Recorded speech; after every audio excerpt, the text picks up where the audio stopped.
Imagine being the best in the world at something. Not just good, the actual best, with medals to prove it, records with your name etched into them, and a whole sport built around watching you dominate.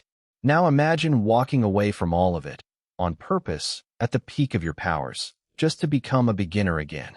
That is exactly what Femke Bol just did. And the reason she gave for doing it might be one of the boldest things any athlete has said in years.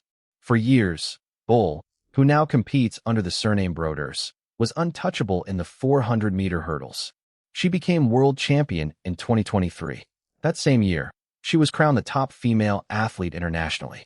She has piled up 11 European gold medals between indoor and outdoor competition combined. It is the kind of resume most athletes spend a lifetime chasing and never catch. But there was always something different about how Bol approached her success. Most champions, once they find something that works, protect it fiercely. They repeat it. They guard it.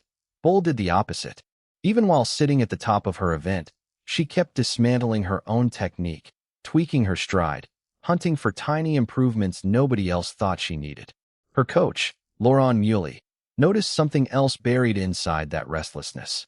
Back in late 2023, he started hinting publicly that she had more than hurdling talent, that she might actually be built for the 800 meters, a completely different kind of race.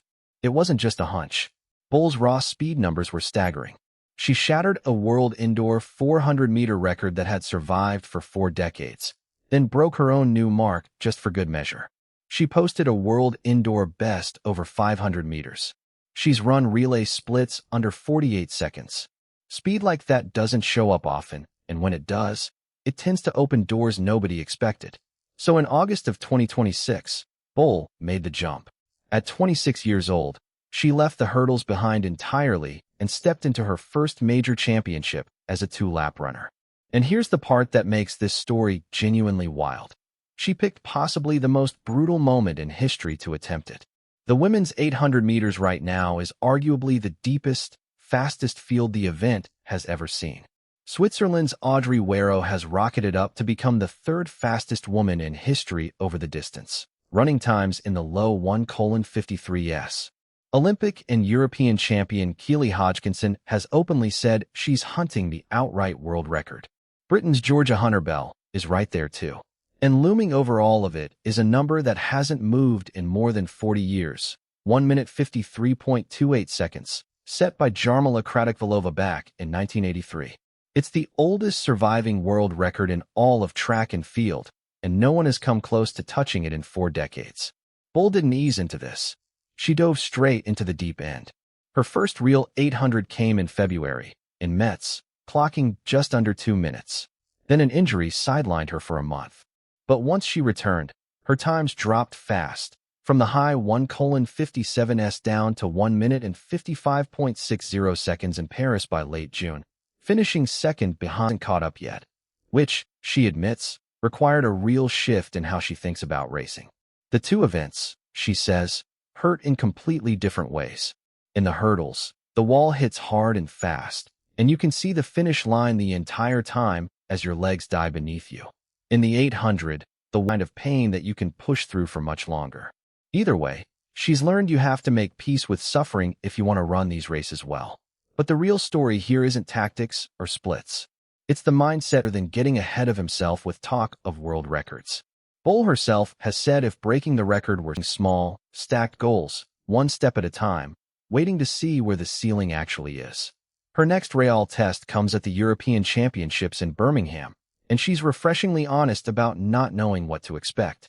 The hurdles rewarded discipline. You run your own lane, follow your own plan, and nothing else really matters. The 800 is chaos by comparison. Positioning, elbows, sudden tactical moves from rivals. A race can flip in a single second, and even the biggest favorites sometimes get eliminated in early rounds simply because of one wrong decision. She's treating Birmingham as a giant learning experience, hoping to reach the final and simply see what unfolds. She'll also run a leg in the 4x400 relay while she's there. Maybe the hardest adjustment isn't physical at all, it's learning to let go of control. In hurdling, she and her coach would map out one plan and she'd execute it regardless of what anyone else did. In the 800, she has to be ready to abandon plan A, then B, then C, all the way down the alphabet, and understand that reaching for a backup plan doesn't mean the race went badly. It just means she adapted. And that, really, is the whole story. It isn't about a new shoe, a new training gadget, or some secret supplement. It's a decision, a conscious choice to take everything she'd already won, set it down gently, and start over from zero, smiling the entire way through it.